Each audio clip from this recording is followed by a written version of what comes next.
Bismillahirrahmanirrahim. Assalamualaikum warahmatullahi wabarakatuh. Yang saya hormati Bapak Ibu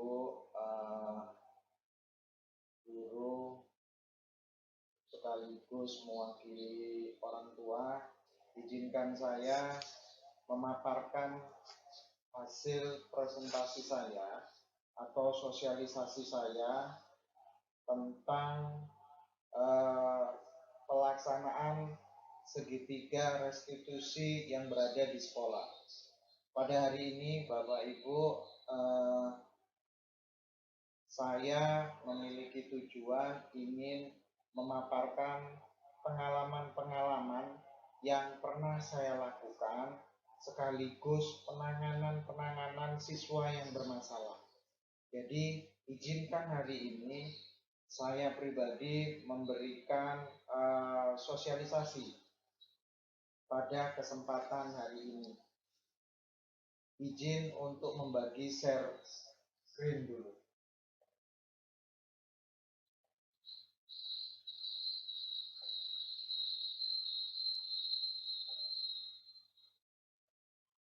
Bagaimana kelihatan Bapak Ibu? Sudah Pak. Oke. Ya, presentasi yang akan kami share salah satunya adalah dengan judul pelaksanaan segitiga restitusi untuk peserta didik SMK Negeri 3 Mataram.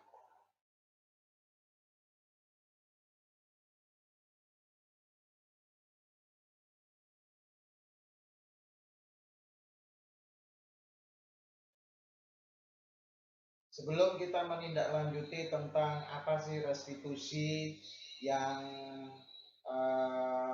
untuk penyelesaian, apa sebenarnya pengertian dari restitusi tersebut. Restitusi adalah tindakan disipliner yang dimaksudkan untuk mengajarkan siswa bahwa ketika mereka berperilaku tidak tepat, itu adalah tanggung jawab mereka untuk memperbaiki kekeliruannya. Student Engagement Project 2022. Selanjutnya dari GOSM tahun 2004, restitusi adalah proses menciptakan kondisi bagi murid untuk memperbaiki kesalahan mereka sehingga mereka bisa kembali pada kelompok mereka dengan karakter yang lebih kuat. GOSM 2004. Selanjutnya, restitusi juga merupakan proses kolaboratif yang mengajarkan murid untuk mencari solusi bagi masalah mereka dan membantu murid berpikir tentang orang seperti apa yang mereka inginkan dan bagaimana mereka harus memperlakukan orang lain. Gelson Golson tahun 1996. Bapak Ibu yang saya hormati, ini sepintas dari pengertian restitusi. Jadi harapan kami dengan kita memberikan pengertian restitusi ini, kita sebagai guru bisa mengikuti prosedur atau istilahnya mengikuti urutan-urutan dalam menangani siswa yang bermasalah di lingkungan sekolah kita. Selanjutnya. Nggak kelihatan di layar. Oke. Tidak tampak nih. Oh iya. Sebentar, berarti saya share.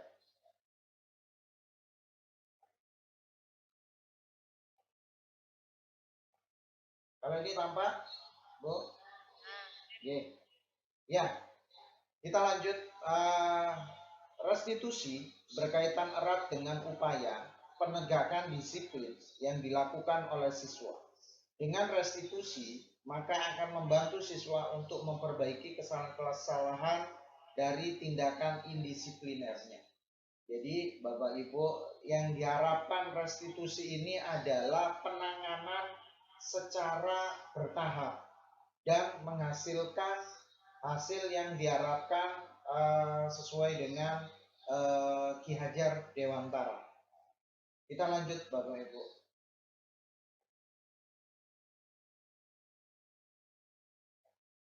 Ya. Dalam penanganan siswa, kita menerapkan posisi kontrol sebagai guru dalam penerapan disiplin. Jadi di sini kita memiliki 5 posisi kontrol. Yang pertama, kita berfungsi sebagai tipe penghukum. Jadi nanti saya jabarkan tipe penghukum itu seperti apa, ya. Terus yang kedua, tipe pembuat merasa bersalah. Yang ketiga, tipe teman. Yang keempat, tipe pemantau, dan yang terakhir adalah tipe manajer. Jadi Bapak Ibu, di dalam penanganan kasus diharapkan dari kita ini sebagai seorang pengajar, kita memiliki posisi kontrol yang tepat sesuai dengan kondisi permasalahan yang dihadapi siswa kita. Kita lanjut. Ini adalah ini adalah kontrol dari tipe penghukum. Di sini tipe penghukum sendiri penegakan disiplin menggunakan hukuman fisik maupun verbal. Jadi tipe penghukum ini kebanyakan bersifat hukuman yang fisik maupun verbal yang sering kita kita lakukan di sekolah kita masing-masing. Biasanya ini yang lebih banyak sering dihadapi oleh siswa. Jadi jika ada penegakan disiplin menggunakan hukuman fisik maupun verbal, itu dia termasuk tipe kontrol tipe penghukum. Jadi selanjutnya menginginkan agar sekolah menggunakan sistem atau alat yang dapat lebih menekankan murid-murid lebih dalam lagi. Yang ketiga, senantiasa percaya hanya dia satu cara agar penegakan disiplin bisa berhasil, yaitu cara dia. Jadi di sini sistemnya masih sistem otoriter. Jadi Bapak Ibu guru kita tipe kontrol sebagai tipe penghukum itu memiliki spesifikasi, efeknya adalah menghukum siswa, baik itu siswa secara fisik maupun verbal. Jadi contohnya secara verbal itu bisa kita lihat dari tulisan yang ada di bawah ini. Patuhi aturan saya.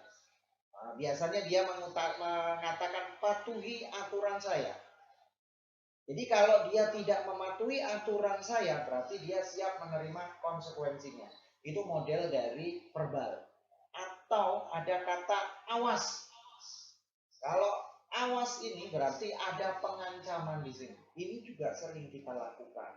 Bahkan kita tidak sadar kita pernah berkata-kata itu. Terus yang selanjutnya, kamu selalu saja bikin masalah. Jadi di situ ada penekanan bahwa anak ini selalu diberi hukuman jika terjadi kesalahan. Terus yang ketiga, pasti selalu yang terakhir selesainya untuk dirimu. Jadi di sini seorang guru selalu berkata seperti itu sudah menghukum secara verbal, Bapak Ibu. Ini adalah contoh-contoh dari tipe penghukum. Kita lanjut.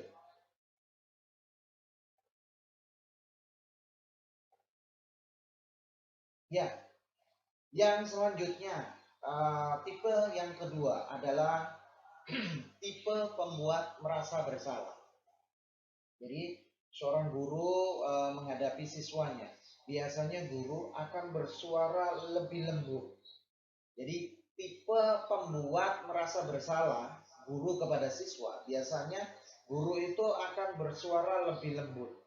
Yang kedua, menggunakan keheningan yang membuat orang lain merasa tidak nyaman, bersalah atau rendah diri. Biasanya itu yang tipe-tipe pembuat merasa bersalah. Dan yang ketiga, murid akan memiliki penilaian diri yang buruk tentang diri mereka. Murid merasa tidak berharga dan telah mengecewakan orang-orang yang disayanginya. Jadi secara tidak langsung tipe-tipe kita sebagai kontrol, terutama Bapak Ibu guru ini, tipe kita sebagai kontrol yang kedua ini membuat merasa bersalah. Ini efeknya luar biasa, Bapak Ibu. Jadi anak-anak kita akan merasa minder dengan membuat mereka bersalah. Sedikit saja dia akan membuat minder dan bahkan dia akan takut. Nah, ini kata-kata verbal yang mungkin bisa membuat merasa bersalah. Salah satu contohnya, ibu sangat kecewa sekali dengan kamu. Jadi ini perkataan yang halus. Tapi efeknya luar biasa bagi siswa kita. Siswa kita akan merasa dia kecewa sekali. Dia merasa tidak enak. Dia merasa tidak nyaman. Sehingga ibu guru saya kok ngomongnya seperti itu. Dan merasa dia bersalahnya sangat tinggi di sini. Gitu. Yang kedua, berapa kali Bapak harus memberitahu kamu ya? Jadi di situ penekanan berkali-kali kita ini diomongin, tapi kadang kita sebagai siswa tidak menyadarinya. Gitu. Jadi itulah yang memunculkan siswa itu membuat merasa bersalah. Dan yang ketiga, Bapak Ibu, gimana coba kalau orang tua kamu tahu kamu berbuat begini? Jadi ini efek yang tidak disadari oleh Bapak Ibu guru kita selama ini, bahwa pendidikan saat ini Bapak Ibu zaman dulu dengan zaman sekarang jelas berbeda. Harapan saya Bapak Ibu kita mengetahui 5 kontrol atau tipe 5 kontrol dari kita sebagai pendidik. Mau tidak mau kita harus belajar di situ, merubah mindset pendidikan kita supaya kita lebih baik dan supaya siswa kita lebih nyaman dalam proses belajar mengajar. Kita lanjut Bapak Ibu. Selanjutnya tipe yang ketiga Bapak Ibu. Tipe yang ketiga ini adalah tipe teman. Jadi tidak akan menyakiti murid, namun akan tetap berupaya mengontrol murid melalui persuasi. Yang kedua, posisi teman pada guru bisa menjadi negatif ataupun positif. Artinya begini Bapak Ibu, jika kita sebagai guru berposisi kita sebagai teman, itu kadang siswa kita tidak menyadari bahwa kita ini dianggap sebagai teman. Jadi ngomongnya kadang ngawur, tidak ada tata keramanya. Ini yang bisa berupa negatif. Kalau bisa berupa positif, itu dia sebagai contoh. Bapak guru sebagai pembimbing dia. Jadi dia bercerita keluh kesahnya. Jadi di situ dia merasakan seorang guru menjadi tipe kontrol tipe teman. Yang selanjutnya, guru di posisi teman menggunakan hubungan baik dan humor untuk mempengaruhi seseorang. Jadi seorang guru itu tipe berteman dengan siswa itu biasanya mengajak siswa untuk berkomunikasi bagus, diajak guyon, diajak berdiskusi, diajak tertawa di situ. Jadi muncul rasa keakraban kita sebagai guru dan sebagai siswa. Hal-hal yang selanjutnya, hal lain yang mungkin timbul adalah murid hanya akan bertindak untuk guru tertentu dan tidak untuk guru lainnya. Murid akan tergantung pada guru tersebut. Artinya Bapak Ibu, jadi murid di sini ini jika kita memposisikan kita sebagai kontrol tipe teman, jadi murid ini hanya nyaman dengan kita sebagai guru. Dengan guru yang lain dia tidak akan tidak akan ngefek, tidak akan muncul tidak akan muncul keakraban di situ. Dan inilah yang kadang membuat tipe ini kurang maksimal untuk anak didik kita, karena hanya efeknya hanya pada salah satu guru yang mereka anggap baik. Bapak Ibu yang saya hormati, ada juga ini contoh kita tipe kontrol kita sebagai teman. Salah satunya dari verbal, ayo bantulah, ini demi Bapak ya. Artinya di sini seorang guru meminta kepada siswa untuk membantu kekurangan dari guru tersebut. Jadi dia seakan-akan dianggap sebagai teman. Jadi seorang guru meminta bantuan kepada siswa itu biasanya kalau kita ini ada gengsi, oh siswa kok disuruh, nggak level. Kadang modelnya seperti itu. Yang kedua, ayo ingat, apakah selama ini kamu tidak ingat Bapak membantu? Jadi di sini seorang guru mengajak kepada siswa mengingat sesuatu yang pernah Pak Guru berikan kepada siswa supaya apa? Dia semakin dekat. Jadi tipe teman itu seperti itu. Dan yang terakhir, Bapak Ibu kontrol tipe sebagai teman. Ya sudah, kali ini tidak apa-apa, nanti Ibu bantu bereskan. Artinya kesulitan siswa, yang tadi kesulitan guru itu dibantu siswa. Sedangkan ini yang terakhir adalah kesulitan siswa, seorang guru membantu siswa. Jadi disinilah muncul chemistry dari seorang siswa dan seorang guru. Ini adalah tipe teman. Selanjutnya, ini adalah tipe pemantau Bapak Ibu. Tipe pemantau ini adalah tipe yang keempat Bapak Ibu. Tipe pemantau ini adalah memantau, berarti mengawasi. Pada saat kita mengawasi, kita bertanggung jawab atas perilaku orang-orang yang kita awasi. Posisi pemantau berdasarkan pada peraturan-peraturan dan konsekuensi. Yang kedua, dengan menggunakan sanksi konsekuensi, kita dapat memisahkan hubungan pribadi kita dengan murid sebagai seorang yang menjalankan posisi pemantau. Yang ketiga, seorang pemantau sangat mengandalkan perhitungan catatan dan yang dapat digunakan sebagai bukti atas perilaku seseorang. Contohnya begini Bapak Ibu, sebagai pemantau. Jadi kita pada saat mungkin sebagai guru piket, kita melihat ada seseorang siswa yang datang terlambat. Kemungkinan bisa dikatakan terlambat itu sekitar setengah jam, 30 menit.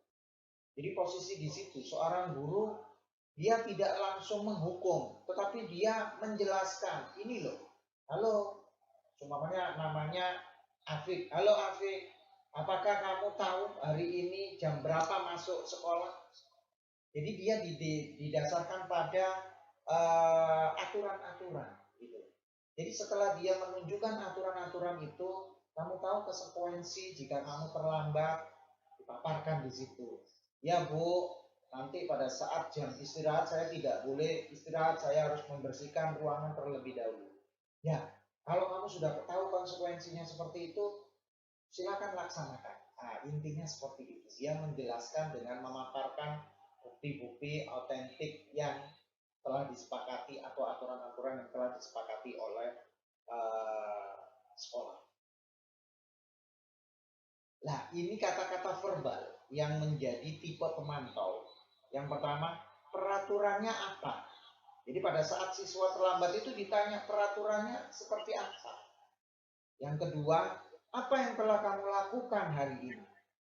Jika kamu terlambat, apa yang akan kamu lakukan? Jadi ada kata-kata seperti itu. Itu tipe-tipe pemantau, Bapak Ibu. Terus yang ketiga, sanksi atau konsekuensinya apa yang akan kamu lakukan jika kamu terlambat? Jadi di situ yang barusan saya ucapkan itu adalah bukti kata-kata verbal yang muncul dengan kontrol-kontrol bertipe pemantau. Ya. Selanjutnya Bapak Ibu, ini adalah tipe kontrol yang terakhir, yaitu tipe manajer. Jadi di sini manajer adalah posisi di mana guru berbuat sesuatu bersama dengan murid, mempersilahkan murid, mempertanggungjawabkan perilakunya, mendukung murid agar dapat menemukan solusi atas permasalahannya sendiri. Yang kedua, seseorang manajer telah memiliki keterampilan di posisi teman maupun pemantau, dan dengan demikian bisa jadi di waktu-waktu tertentu kembali kepada kedua posisi tersebut bila diperlukan. Jadi artinya begini Bapak Ibu, jika kita menghadapi permasalahan siswa yang terjadi pada saat itu, jadi kita tidak diharapkan dengan tipe manajer ini kita tidak langsung menghukum, bahkan kita tidak memantaunya, tetapi harapannya adalah kita mengajak dia berbicara, berkomunikasi, konsekuensinya seperti apa, terus solusinya nanti seperti apa. Jadi solusi itu bukan diberikan kita sebagai guru, tetapi dia diajak untuk berkomunikasi. Bagaimana kalau kamu melakukan seperti ini? Konsekuensinya yang bagus seperti apa? Jadi dia diajak berpikir. Dari situlah ini harapan kita Bapak Ibu. Dari 5 tipe kontrol ini, kita berharap tipe manajer inilah yang menjadi solusi yang terbaik kita sebagai guru, kita sebagai guru yang membentuk kontrol dari siswa.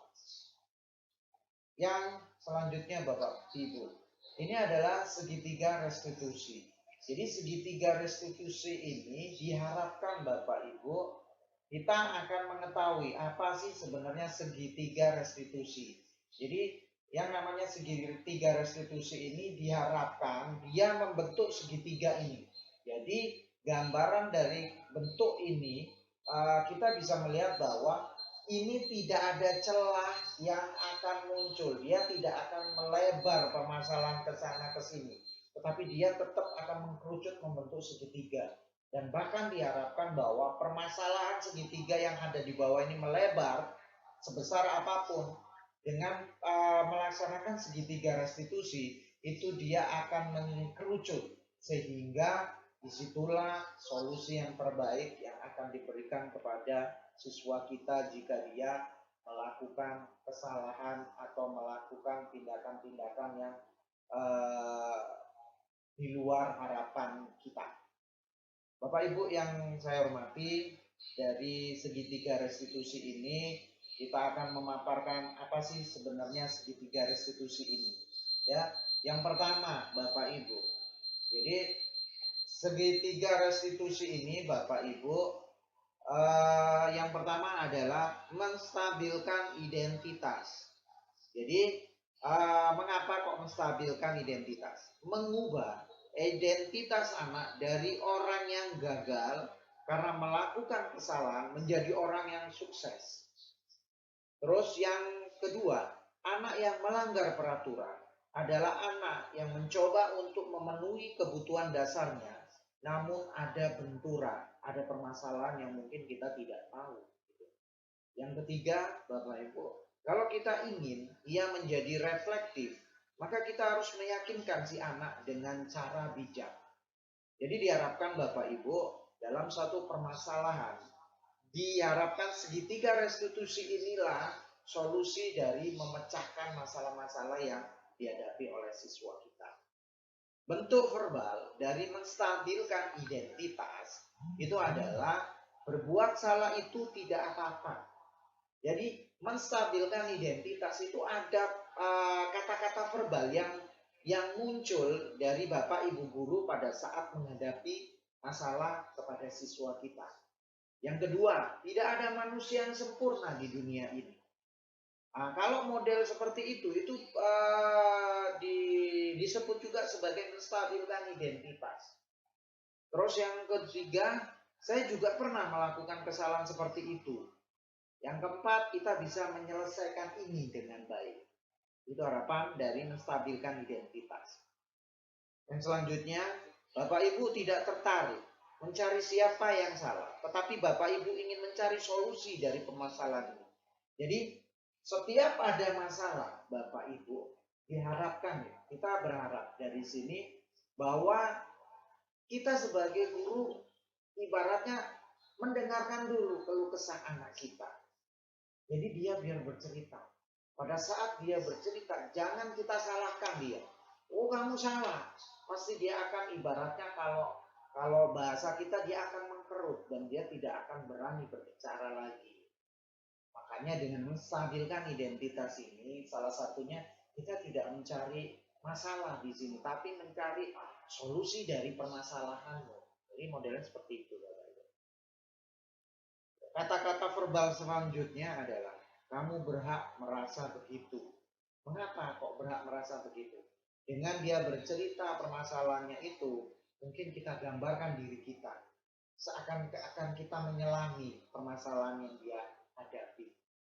Yang selanjutnya adalah, apakah kamu sedang menjadi teman yang baik buat dirimu sendiri? Jadi di sini dipaparkan, ibaratnya dijelaskan. Dengan kamu melakukan kayak begitu, kira-kira menurutmu itu perbuatan yang bagus tidak? Nah, itu modelnya seperti itu. Itu adalah menstabilkan jenis bentuk segitiga restitusi yang berjenis menstabilkan identitas. Untuk yang selanjutnya, Bapak Ibu, validasi tindakan yang salah. Jadi langkah restitusi yang kedua adalah berbuat salah itu tidak restitusi, memberi arahan pada guru bahwa meskipun murid berbuat kesalahan, namun pada suatu saat akan melakukan yang terbaik. Ini adalah validasi tindakan yang salah. Yang kedua, memahami permasalahan anak merupakan tindakan untuk memahami mengapa mereka melakukan hal tersebut. Jadi kata-kata verbal yang muncul biasanya atau ibaratnya kita bisa menentukan, oh ini adalah validasi tindakan yang salah. Kata-katanya salah satunya adalah, padahal kamu bisa melakukan yang lebih buruk dari ini ya, tapi kamu tidak melakukan yang lebih buruk. Nah, jadi kata-kata itu yang muncul itu adalah validasi tindakan yang salah. Terus yang selanjutnya, kamu pasti punya alasan mengapa melakukan hal tersebut. Jadi kita hadapkan dia dengan keyakinannya dia dulu. Kamu sudah melakukan itu, gitu. Terus mengapa kamu melakukan itu? Jadi kita seakan-akan bertanya dan kita sebagai pendengar. Yang selanjutnya, kamu patut bangga pada dirimu sendiri karena kamu telah melindungi sesuatu yang penting buat kamu. Artinya dia mempertahankan sesuatu yang menurut kita salah, tapi menurut dia benar. Kita benarkan dulu. Kita seakan-akan merasakan bahwa perbuatan itu juga kita rasakan. Saya yakin dengan kita berkata-kata seperti itu, anak-anak didik kita juga akan luluh hatinya. Karena yang jelas kita menghadapi anak didik kita tidak atau beda dengan tahun yang lalu. Bahkan sekarang teknologi lebih canggih, lebih cepat kita menghadapinya. Bapak Ibu yang saya hormati, ini adalah bentuk dari validasi tindakan yang salah. Mungkin yang terakhir, kamu boleh mempertahankan sikap itu, tapi kamu harus menambahkan sikap yang baru. Jadi ini adalah bentuk salah satu validasi tindakan yang salah. Segitiga restitusi yang terakhir adalah Bapak Ibu menanyakan keyakinan. Artinya begini Bapak Ibu, menanyakan keyakinan adalah menggerakkan motivasi internal murid agar senantiasa termotivasi pada keinginan-keinginan yang baik. Terus kesalahan murid divalidasi, maka akan mengingatkan pada hal-hal yang baik. Artinya begini Bapak Ibu, pada saat dia bercerita, kita meyakinkan dia bahwa kalau seumpamanya perbuatannya itu salah, kita tidak menyalahkan, tapi kita memberikan bagaimana solusi yang dia berikan pada saat itu. Contohnya, Bapak Ibu, oh ini saya melakukan seperti ini Pak, karena saya mempertahankan harga diri saya. Nah, mungkin kita bisa menjawab, oh kalau saya menghadapi seperti itu juga, pasti saya akan melakukan hal seperti itu. Tetapi kalau itu perbuatan yang menurut kamu kira-kira itu baik atau buruk? Oh itu buruk Pak. Kalau dia menyatakan buruk jangan langsung disalahkan. Nah terus bagaimana solusi yang terbaik? Jadi kita sebagai guru itu memaparkan bagaimana kita tunjukkan nih kesalahanmu seperti ini. Solusinya bagaimana? Kita berusaha bahwa memberikan solusi bukan kita sendiri yang langsung sebagai guru memberikan solusi, tetapi anak-anak kita yang akan memberikan solusi yang terbaik buat diri. Ini Bapak Ibu sepintas tentang pemaparan segitiga restitusi ini, bahwa kalau yang verbal ini bisa kita baca saat ini Bapak Ibu, apa bayangkan kita tentang sesuatu yang ideal. Kamu mau jadi orang yang seperti apa? Kehidupan seperti apa nantinya yang kamu inginkan? Terus yang terakhir, apakah kamu ingin menjadi orang yang sukses, bertanggung jawab atau bisa dipercaya? Dia pasti akan menjawab seperti itu. Itu adalah menanyakan keyakinan. Gitu. Ini adalah kata-kata seperti itu, Bapak. Nah, untuk selanjutnya Bapak Ibu kita melihat apa ya bahasanya ini? Ini adalah studi kasus.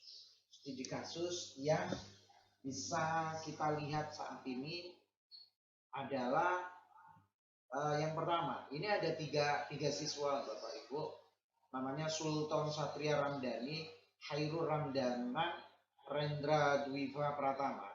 Pada hari ini dia tidak membawa alat gambar, sehingga dikeluarkan dari kelas oleh Bapak Buhori sebagai guru pengajar dasar-dasar ketenaga listrikan. Mari kita lihat Bapak Ibu. Mari kita lihat videonya.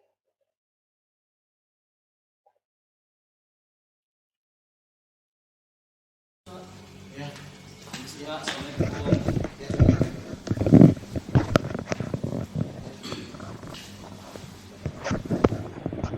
Kalian tahu tidak Pak Guru suruh ke sini? Nggak tahu. Kenapa ya? Ya. Jadi gini, tadi ada mata pelajaran dasar-dasar ketenaga listrikan, ya kan? Jadi Bapak Buhari tadi itu bercerita bahwa anak-anak itu ternyata banyak yang tidak bawa alat gambar. Benar tidak? Benar. Sebelumnya Pak Guru mau tanya ini. Oh, nggak keluar suara. Oh iya, ini mungkin dia tidak terkonek dengan ini. Dia harus ada ini Bu ya. Harus apa namanya? Harus ada sound di luarnya jadi dengar. Terus kalau Ramdhana? Kalau saya belum beli aja Pak. Iya. Beli gambar sama pengajar. Tapi mungkin dilihat dulu nggak masalah. Sudah Pak. Kira-kira punya duit atau tidak? Punya Pak tadi gitu. Oh ya. Terus kalau Rendra? Saya kemarin lupa saya bawa jas hujan, makanya kan hujan-hujan saya pulang. Terus buku gambar itu basah deh. Oh gitu, nggak pakai jas hujan dipaksa pulang gitu ya? Kangen sama teman-teman. Ya. Nah dari alasan ini sebenarnya Pak Guru tidak ingin cari kesalahan dari kalian. Jadi Pak Guru itu tidak ini berulang-ulang kejadian. Ya, yang paling bagus buat kalian. Gimana, Sultan? Mungkin untuk kedepannya saya bakalan lebih berhati-hati Pak, dalam menjaga alat gambar saya atau alat-alat lainnya, dan lebih bertanggung jawab dalam segala kegiatan saya. Jadi pada intinya ya kurang berhati-hati ya. Nah, terus kalau Ramdanan bagaimana? Menaati peraturan sekolah dan tanggung jawab. Untuk kedepannya. Ya. Terus kalau Rendra? Kalau saya sih bakalan berpikir dulu sebelum menjalankan sesuatu. Gitu deh. Ya bagus. Jadi harapannya Pak dulu dari kejadian ini sudah ada solusinya dari kalian sendiri. Harapannya Pak Guru itu dijalankan, ya. Ya. Untuk hari ini mungkin saya bertanya lagi ke kelas masing-masing, ikuti pelajaran selanjutnya, ya. Baik Pak. Ya Pak. Ya. Oke. Assalamualaikum Pak. Assalamualaikum Pak. Ya.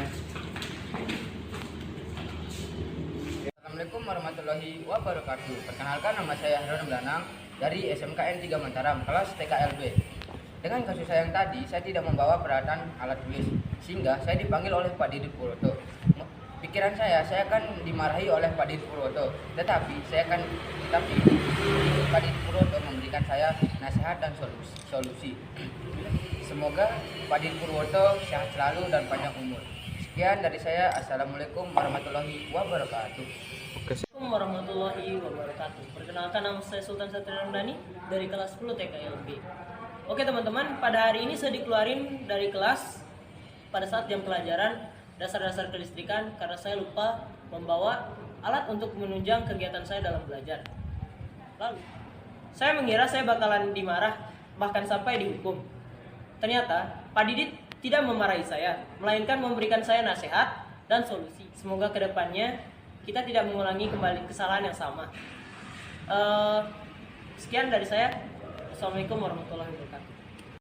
Iya, Bapak Ibu yang saya hormati, ini adalah contoh video penanganan segitiga restitusi yang salah satunya dia tidak membawa alat tulis. Dan ini Bapak Ibu, kita melihat satu contoh lagi adalah Sultan Satria Ramdhani. Ini adalah siswa yang memiliki prestasi. Namun hari ini dia terlihat cekcok dengan temannya Hairul Ramdanang. Oleh karena itu Sultan dipanggil Pak Didit di ruangan untuk menanyakan kejadian tersebut. Jadi ada kasus dia hampir berkelahi di kelas. Jadi Pak Didit sebagai wali kelas memanggil siswa tersebut. Jadi kita lihat dulu videonya. Saya sebelumnya mohon maaf jika suaranya tidak keluar, tapi kita lihat dulu. Nanti saya share. Boleh masuk Pak? Boleh kan? Ya, boleh Pak. Iya, hari ini Sultan tahu tidak? Sultan saya suruh ke sini. Tahu Pak. Saya tadi hampir berkelahi Pak di kelas sama Ramdhani. Nah, ceritanya bagaimana? Kan saya lagi nggak ada tugas Pak. Tiba-tiba si Ramdanang ini menyindir saya dengan mengatakan hal yang tidak Pak di teman-teman yang lain. Sontak saya marah di situ Pak. Saya dituduh tidak. Lalu saya bentak-bentak dia di depan teman-teman yang lain Pak. Oh gitu. Jadi gini Sultan, hari ini Pak Guru tidak menyalahkan, tapi Pak Guru lebih mencari solusi dulu Sultan. Jadi emosi kamu membentak-bentak, marah-marah ke Ramdanang ini, menurut kamu benar tidak? Enggak lah Pak. Sebenarnya saya capek marah-marah Pak. Cuman karena tadi saya dituduh melakukan hal yang tidak. Di situ saya emosi Pak. Makanya langsung saya bentak-bentak dia Pak. Tapi kalau menurut kamu kira-kira dengan membentak, marah-marah, ada yang kamu pertahankan tidak? Ada Pak. Apa? Harga diri saya Pak. Menurut saya penting Pak. Walaupun saya gimana gitu. Oh iya. Sekarang menurut Sultan nih, emosi atau yang kamu lakukan marah, emosi, kira-kira prinsip seperti itu sesuai tidak dengan Sultan? Tidak, sebenarnya saya tidak ingin merusak persahabatan, pertemanan. Dengan saya marah-marah tadi juga sebenarnya saya sudah membuat permusuhan sebenarnya. Oh iya, benar-benar itu. Permusuhan, jadi saya mungkin tadi kebawa emosi, jadi saya langsung bentak-bentak gitu tanpa menanyakan sesuatu yang kebenaran. Benar atau tidak? Benar atau tidak gitu. Siapa tahu dia mendapatkan informasi yang lain dari teman-teman saya yang tidak juga. Kira-kira kalau Sultan ini tahu itu membentak-bentak, terus marah-marah ke Ramdhana, itu perbuatan yang salah, kira-kira nanti langkah yang Sultan lakukan apa ke Ramdhana? Mungkin saya akan bertemu dengan Ramdhana untuk membicarakan lebih lanjut, Pak. Tapi diusahakan untuk tidak lagi, Pak. Oh iya, Dengan bicara dengan yang baik-baik gitu secara kekeluargaan. ya, itu harapannya Pak Guru. Nah, jadi Pak Guru tidak ingin dengan kasus seperti itu menjadi pertikaian, menjadi musuhan yang lama-lama akhirnya berantem dan tidak ada ujung pangkalnya. Nah, kepingin Pak Guru ini kepingin dari kasus ini kamu berubah menjadi baik dan kamu bisa mengambil hikmah dari sini. Paham ya, Sultan? Ya, mungkin itu aja dari Pak Guru. Jadi kita sudah berbicara balik harapannya supaya besok tidak dilakukan lagi kasus seperti ini.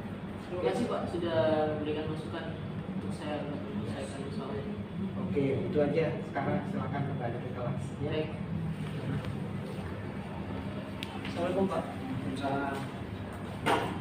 Ya, ini kita lihat Bapak Ibu testimoni dari anak-anak kita. Assalamualaikum warahmatullahi wabarakatuh. Perkenalkan, nama saya Sultan Satria Dhani dari kelas 10 TKLB. Hari ini permasalahan saya adalah saya difitnah oleh teman saya melakukan hal yang tidak saya lakukan. Di sini saya lalu dipanggil oleh Pak Didit Purwoto untuk menuju ke ruang jurusan untuk menyelesaikan masalah tersebut. Saya mengira saya bakalan dimarah oleh Pak Didit Purwoto karena melakukan hal yang melanggar aturan kelas. Ternyata Pak Didit memberikan motivasi dan nasihat yang baik untuk saya menyelesaikan masalah ke depannya. Semoga ke depannya saya tidak melakukan hal yang seperti ini lagi. Sekian dari saya. Assalamualaikum warahmatullahi wabarakatuh. Waalaikumsalam warahmatullahi wabarakatuh. Demikian Bapak Ibu pemaparan dari presentasi saya. Semoga presentasi saya ini bisa bermanfaat untuk kita semua. Untuk selanjutnya mungkin ada mungkin masukan-masukan yang kedepannya bisa saya perbaiki atau saya benahi, kami persilakan untuk Bapak Ibu bertanya. Oke.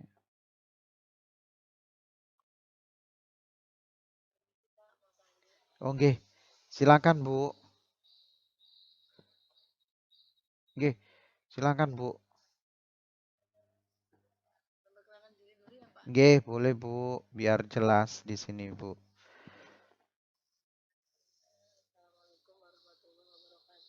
Waalaikumsalam warahmatullahi wabarakatuh Bu.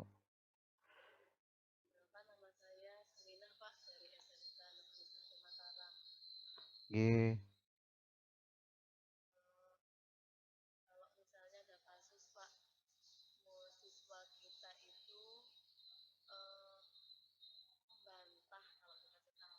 Oke.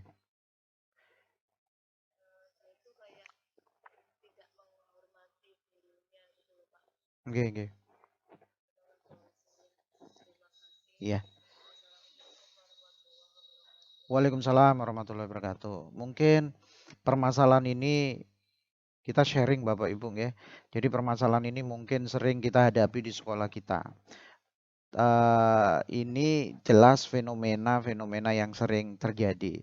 Ibaratnya kalau saat ini viral Bu, viral permasalahan seperti itu. Tapi dari kita melihat status atau melihat kontrol kita sebagai guru ada 5, terus segitiga restitusi itu ada 3. Kalau kita Bu, kita kombinasikan. Jadi anak-anak yang model seperti itu, kita tidak bisa menyalahkan langsung, Bu. Tapi kita ajak untuk berkomunikasi. Mengapa sih dia berbuat seperti itu, gitu loh. Dari dia berkomunikasi tidak, kalau bagi saya, pengalaman saya, Bu, kita tidak berbicara di depan teman-temannya, tetapi kita panggil dia, baik, kita taruh dia di ruangan kita ajak komunikasi. Mengapa sih dia seperti ini, gitu loh. Mungkin kita gali dulu, mengapa dia seperti itu, melakukan seperti itu. Terus kita gali, kamu kira-kira punya cita-cita apa, gitu. Jadi segitiga restitusi itu bertahap itu dimunculkan, Bu. Jadi di situ diharapkan yang pertama ada meyakinkan, yang kedua dia memvalidasi tindakan, dan yang ketiga jelas memberikan solusi, gitu loh. Jadi kita ajak berkomunikasi di dalam satu ruangan. Jadi kita berbicara seakan-akan kita tidak pada posisi kita berkomunikasi tersebut, Ibu, kita tidak menyalahkan anak itu. Oh, ini kamu salah. Oh, jelas dia akan mengkerucut, Bu. Dia pasti akan semakin emosi di dalam hatinya, mungkin akan semakin dendam. Jadi kita berbicara baik, terus kita keluh kesahnya apa? Kita dengarkan dia. Keluh kesahnya, kamu kok seperti ini berbuat? Kira-kira perbuatanmu kalau seperti itu bagus tidak? Jadi dia akan memberikan wacana sendiri. Oh iya Pak, kalau kayak begitu ya tidak bagus. Nah, kita berusaha menggali terlebih dahulu. Baru setelah kita gali penyebabnya tahu, terus kita tanya, kira-kira solusi yang bisa kamu berikan seperti apa? Tahapan segitiga restitusi itu kalau dijalankan, insya Allah, Bu. Jadi permasalahan yang mungkin sering kita merasakan anak itu kita tempeleng kalau terjadi kesalahan, itu karena kebutuhan dia itu kadang tidak terpenuhi. Oleh sebab itu dia muncul rasa-rasa seperti itu, Bapak Ibu. Mungkin itu Bapak Ibu, jadi yang bisa saya jabarkan sesuai dengan pengalaman. Sebelumnya mohon maaf jika ada kekurangan yang saya paparkan saat ini. Jadi sebelumnya sekali lagi saya mengucapkan banyak terima kasih, Bu, atas masukan-masukan atau kita sharing hari ini. Mudah-mudahan ini bisa kita terapkan di dalam sekolah kita masing-masing sehingga anak ini dalam proses belajar mengajar dia nyaman. Jadi dia tidak akan merasakan bahwa sekolah di sana itu gurunya jahat. Males saya. Tidak ada kata seperti itu ke depannya Bapak Ibu. Mungkin cukup sekian Bu sama Pak Soleh. Jadi mudah-mudahan pemaparan saya, presentasi saya ini bisa bermanfaat untuk kita semua. Sekali lagi saya mengucapkan banyak terima kasih. Kurang lebihnya saya mohon maaf. Billahi taufik wal hidayah. Wassalamualaikum warahmatullahi wabarakatuh. Terima kasih, Bu.